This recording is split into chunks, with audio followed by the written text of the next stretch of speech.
Hello everyone, I am Vinod Chapri, Swami Vivekanand public school Rajgarh. आप सभी ठीक होंगे और कंटिन्यूसली आप अपनी स्टडी कर रहे हैं। आज हम डिस्कस करेंगे कुछ ऐसे मोस्ट एक्सपेक्टेड टॉपिक के बारे में जिनका 100% पूरा चांस है एग्जाम में आने के, है ना। मैंने लास्ट 5 ईयर के क्वेश्चन पेपर्स को एनालिसिस किया है और जो करंट में जो भी सैंपल क्वेश्चन पेपर है उनको एनालिसिस करने के बाद में मैंने कुछ टॉपिक सिलेक्ट किए हैं। इन टॉपिक्स में 100% 100% आपके जो है एग्जाम में इन्हीं टॉपिक के अंदर से आपके जो क्वेश्चन आएंगे। तो आइए स्टार्ट करते हैं ऐसे कुछ मोस्ट इंपोर्टेंट टॉपिक के बारे में जो 100% एग्जाम में आपके वो क्वेश्चन बनेंगे उन टॉपिक से। ठीक है, तो सबसे पहले स्टार्ट करते हैं unit first, national income and related aggregates. Okay, तो national income and related aggregates ये जो आपकी यूनिट है ये पूरी आपकी 10 मार्क्स की यूनिट है भाई। और जिस यूनिट के अंदर से आपके जो टॉपिक बनते हैं उसमें से फर्स्ट टॉपिक है basic concept of macroeconomics. Okay, तो basic concept of macroeconomics में आपको क्या क्या देखना है, मैक्रो इकोनॉमिक्स का मीनिंग आपको देखना है कि मैक्रो वर्ड कहां से डिराइव हुआ है, इसकी डेफिनेशन क्या है वो आपको देखना है इसमें। ठीक है ना, इसके वाइटल कंपोनेंट्स भी देखना आपको मैक्रो इकोनॉमिक्स के। ठीक है, ये सब कुछ जो ऑलरेडी अपन क्लास में डिस्कस कर चुके हैं। सेकंड टॉपिक आपका circular flow of income. Okay, most important question है दोनों टॉपिक्स में से, इसके चांस कम है लेकिन इसका 100% एग्जाम में आने के पूरे चांसेस है circular flow of income. Okay, तो आपको पता है सर्कुलर फ्लो ऑफ इनकम आपने 4 सेक्टर पढ़े हैं लेकिन हमारे सिलेबस में सिर्फ 2 सेक्टर्स हैं। उन 2 सेक्टर्स के बीच में किस तरह से सर्कुलर फ्लो ऑफ इनकम होता है वो आपको देखना है ना। तो 2 टाइप्स के फ्लो होते हैं, आपको याद है, real flow and money flow. Okay, तो फर्स्ट सेक्टर आपका हाउस होल्ड, सेकंड सेक्टर कौन सा आपका फर्म। ओके, तो फर्म की तरफ से क्या होता है आपका फिजिकल फ्लो होता है। ओके, फैक्टर सर्विस देते हैं हाउस होल्ड किसको, फर्म को। ओके, और फर्म बदले में प्रोवाइड करवाती है हाउस होल्ड को क्या, गुड्स एंड सर्विसेज। तो दोनों तरफ से क्या हो रहा है आपका फिजिकल फ्लो हो रहा है, तो इसको हम बोलते हैं रियल फ्लो। नेक्स्ट फ्लो होता है आपका मनी फ्लो, ये भी 2 सेक्टर्स में होता है, हाउस होल्ड और फर्म सेक्टर में। ओके, तो हाउस होल्ड क्या करता है, कंजप्शन करता है किसके ऊपर, गुड्स एंड सर्विसेज के ऊपर, है ना। कंजप्शन करता है गुड्स एंड सर्विसेज के ऊपर। ठीक है, तो वहां से इसको ये क्या करता है, मनी पे करता है किसको, फर्म को। ओके, और फर्म जो फैक्टर सर्विस लेती है किसकी, हाउस होल्ड की। ओके, तो फैक्टर पेमेंट देता है आपका कौन, फर्म देता है हाउस होल्ड। तो दोनों तरफ से मनी फ्लो हो रहा है, household to firm and firm to household. तो ये हो गया आपका कौन सा, मनी फ्लो। 100% चांस बनते हैं इस क्वेश्चन में, क्वेश्चन के एग्जाम में आने के। ठीक है, नेक्स्ट चैप्टर टॉपिक है आपका जीडीपी एंड वेलफेयर। जीडीपी और वेलफेयर में क्या कनेक्शन है ये आपको बताना है। क्वेश्चन 100% आपके आएंगे लेकिन पैटर्न अभी चेंज हो गया है ना। आपके पॉइंट ऑफ व्यू से क्वेश्चन को जस्टिफाई करना है, ये क्वेश्चन इस टाइप के क्वेश्चन एग्जाम में पूछे जा रहे हैं। ठीक है, तो जीडीपी एंड वेलफेयर क्या कनेक्शन है जीडीपी और वेलफेयर का। ठीक है ना, तो जीडीपी जितना हायर होगा उतना ही वेलफेयर ज्यादा होगा। ये दोनों का आपको कनेक्शन बताना है कि किस तरह से रिलेटेड है वेलफेयर के साथ में जीडीपी किस तरह से रिलेटेड है। ठीक है, उसके बाद में नेक्स्ट टॉपिक आपका pre question regarding product method, income method and expenditure method. इससे रिलेटेड 101% 3 मार्क्स का क्वेश्चन आपका आ रहा है। ठीक है ना, कि product method, income method, expenditure method के आपको क्या देंगे वहां पे एग्जाम में, आइटम्स देंगे।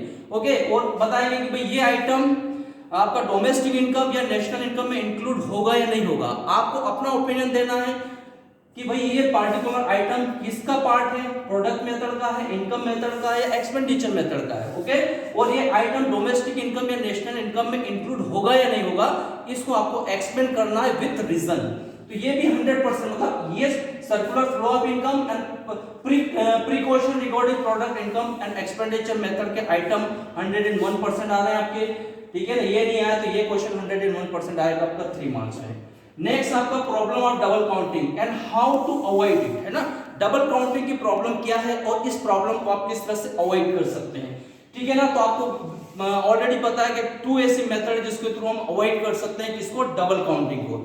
जब हम क्या करते हैं, एनआई को डबल ऐड कर लेते हैं, है ना, मतलब intermediate goods and final goods की वैल्यू दोनों को अगर हम इंक्लूड कर लेते हैं तो डबल काउंटिंग की प्रॉब्लम होती है।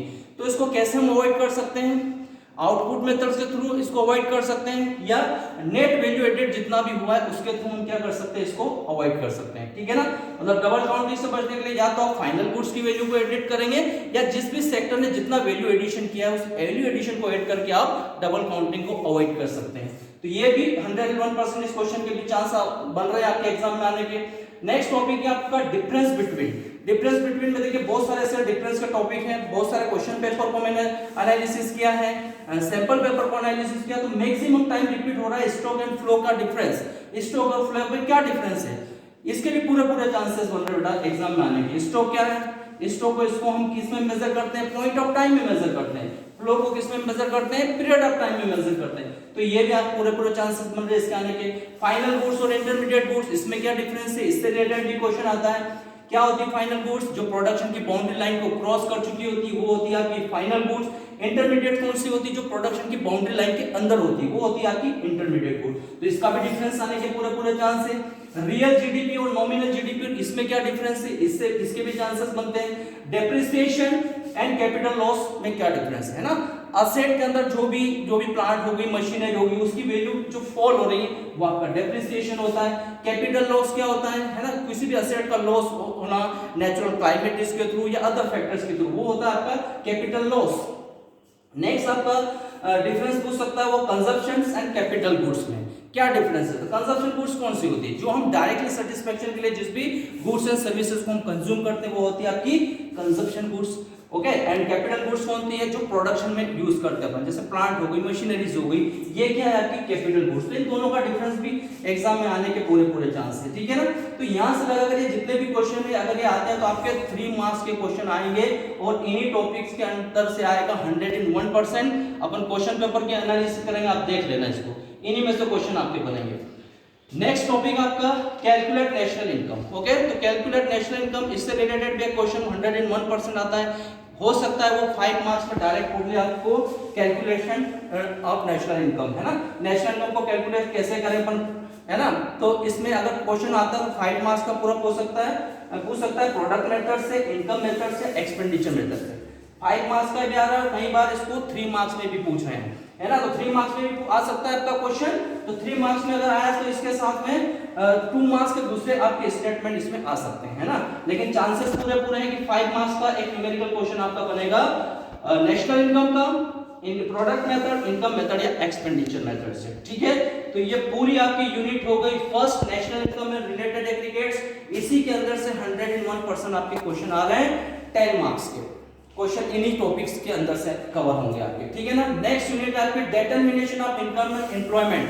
सबसे ज्यादा मार्क्स की यूनिट है बेटा ये 12 मार्क्स की, ठीक है। तो इसके अंदर से जो क्वेश्चन आने के पूरे चांसेस हैं वो है आपका components of aggregate demand. Aggregate demand के कंपोनेंट्स क्या क्या है आपको पता है, इसमें C plus I plus G plus X minus S होता है, private final consumption expenditure, investment expenditure, government expenditure and net export होता है। लेकिन हमारे सिलेबस में सिर्फ एडी के 2 ही कंपोनेंट्स हमें देखना है, C प्लस I।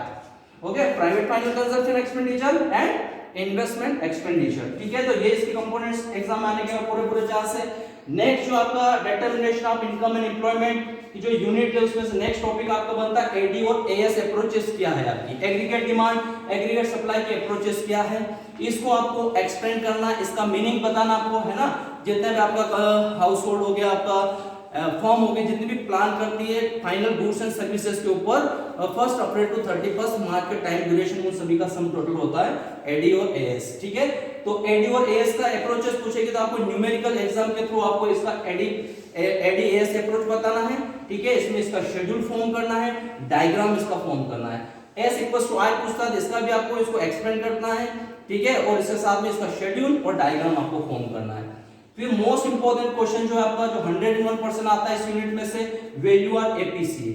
एपीसी की वैल्यू कितनी होती है, ऑलरेडी नोट देखा था, 0 1 होगी या नहीं होगी, या 1 से ज्यादा होगी या नहीं होगी। एपीसी की एपीएस, एमपीएस और एमपीसी, इन तीनों की वैल्यू 0 और 1 के बीच में वेरी करती है। तो कितनी क्या वैल्यू होती है, इससे रिलेटेड भी आपको क्वेश्चन आता है। नेक्स्ट इसी में आपका relationship of investment multiplier. Investment multiplier का क्या रिलेशन है, किसके साथ में, एमपीसी एंड एमपीएस के साथ में। तो आपको ऑलरेडी पता है एमपीसी के साथ में इन्वेस्टमेंट मल्टीप्लायर का डायरेक्ट रिलेशन होता है। जितना हायर होगा एमपीसी उतना ही इन्वेस्टमेंट मल्टीप्लायर ज्यादा होगा। इसके जस्ट अपोजिट एमपीसी के साथ में नेगेटिव रिलेशन होता है इन्वेस्टमेंट मल्टीप्लायर का। अगर एमपीसी हायर है तो इन्वेस्टमेंट रिड्यूस होगा आपका, ठीक है ना। तो इसमें न्यूमेरिकल क्वेश्चन के थ्रू आपको इससे रिलेटेड भी क्वेश्चन बनता है आपका। नेक्स्ट आपका वर्किंग ऑफ इन्वेस्टमेंट मल्टीप्लायर, कैसे करता है वर्किंग आपका इन्वेस्टमेंट मल्टीप्लायर। तो ये पूरी तरह से डिपेंड करता है, ऑलरेडी अपन डिस्कस किया था एमपीसी के थ्रू। ओके, तो एमपीसी जैसे फॉर एग्जांपल 0.9 है, तो जैसा कि इनिशियल स्टेट पे जितना भी इन्वेस्टमेंट होगा उस इन्वेस्टमेंट को हम एमपीसी के साथ में मल्टीप्लाई करते हैं, और जो भी वैल्यू आती है वो नेक्स्ट राउंड में क्या चली जाती है, वो इन्वेस्टमेंट में आ जाएगी, उसको फिर वापस हम मल्टीप्लाई कर देते हैं एमपीसी के साथ में। तो एक न्यूमेरिकल एग्जाम के थ्रू कोई भी आपको एमपीसी की वैल्यू दे देगा, उस एमपीसी की वैल्यू को आपको मल्टीप्लाई करते जाना है, और 3 या 4 राउंड्स में आपको पूरा इन्वेस्टमेंट मल्टीप्लायर को शो करना है। उसके बाद में मोस्ट इंपोर्टेंट टॉपिक आपका इन्फ्लेशनरी एंड डिफ्लेशनरी गैप। क्या होता है इन्फ्लेशनरी और deflationary gap?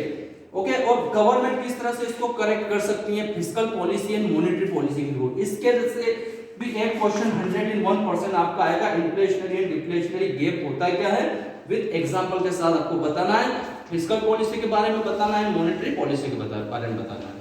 Okay, next important जो टॉपिक है आपका determination of income and employment, उसमें से आपका आएगा derivation of saving curve through consumption curve. Okay, जिसमें भी शेड्यूल और डायग्राम के थ्रू आपको कंजप्शन कर्व को फॉर्म करना है, ठीक है ना। इसके बाद में जो इंपॉर्टेंट फार्मूले हैं उनको देखना, इनमें से भी 101% आपका 3 मार्क्स का क्वेश्चन आता है सेविंग फंक्शन और कंजप्शन फंक्शन से। ओके, तो कुछ इंपॉर्टेंट फार्मूले जैसे y का क्या फार्मूला है, c प्लस s, आपका ad equals to c plus i होता है, as c plus s, apc c upon y। अगर हमें एपीएस निकालना है ना, तो 1 माइनस एपीएस करेंगे हम तो एपीसी आ जाएगा। जस्ट सपोज एपीसी भी निकालना है तो एस अपॉन वाई का फॉर्मूला होता है ना, और 1 में से माइनस करते हैं तो एपीसी आता है। आपको पता है कि एपीसी और एपीएस दोनों की वैल्यू 1 है। अगर एक आपका एपीसी 0.5 का है तो दूसरा भी क्या होगा 0.5 होगा आपका, ठीक है ना। तो एक की वैल्यू गिवन है तो दूसरे का अपन ऑटोमेटिकली फाइंड आउट कर सकते हैं। उसके बाद में next important formula MTC equals to change in C upon change in Y, है ना। और इसी के थ्रू अगर 1 में से मैं एपीएस को अगर माइनस करता हूं तो भी वैल्यू आ जाएगी आपकी एमटीसी। एपीएस का फार्मूला है change in S upon change in Y. Okay, इसी तरह से 1 में से अगर मैं एमपीसी को माइनस करता हूं तो भी मैं एमपीएस को फाइंड आउट कर सकता हूं।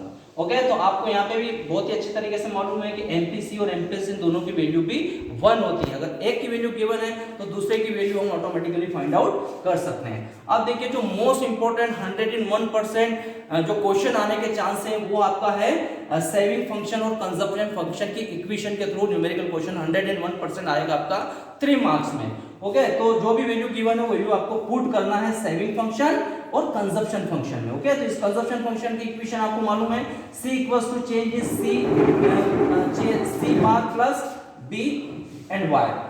सेविंग फंक्शन की equation x equals to change in c plus 1 minus b bracket close y। Okay, I hope आपको बहुत ही बेनिफिशियल और होपफुल रहेगी ये वीडियो। मैं 101% गारंटी लेता हूँ कि मैक्रो इकोनॉमिक्स में इनसे बाहर कोई भी क्वेश्चन नहीं बनेगा है। ओके, मोस्ट एक्सपेक्टेड ये क्वेश्चन है जो 101% आपके एग्जाम में आने वाला है। Best of luck, thank you.